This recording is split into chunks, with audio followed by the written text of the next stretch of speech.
Well, the Bahamas will have to make some concessions on investments if it plans on going forward with its proposed accession to the WTO. A study by Oxford Economics has revealed.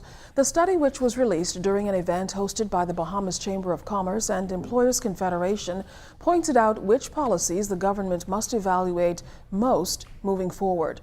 Ramesh Chiatlo of Oxford Economics, who presented on the findings, likened the current Bahamian investment landscape to that of Cuba's and pointed out that investment restrictions and the ease of doing business must be addressed. Chiatlo also noted the current restrictions on investment must be reevaluated if it's going to meet the equivalency of member countries. It's unlikely that other WTO members will allow the Bahamas to restrict the investment environment as it now does if it wants to get into the WTO. The Bahamas is the only state in this Western Hemisphere who has a horizontal economic needs test for all investment. So I don't think the Americans next door or any of the other WTO members will allow the Bahamas to join the WTO with this broad-based restrictive approach to investment.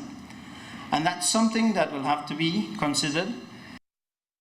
Chiatlo also insisted that while WTO will allow for personnel from member countries to come in and conduct business within our borders more easily, it will not prevent the Bahamas from regulating its borders.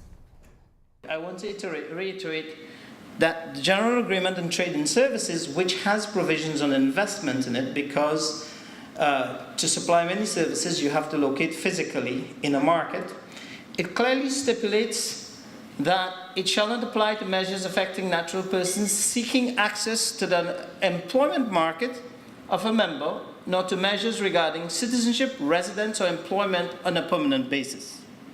That's very clear.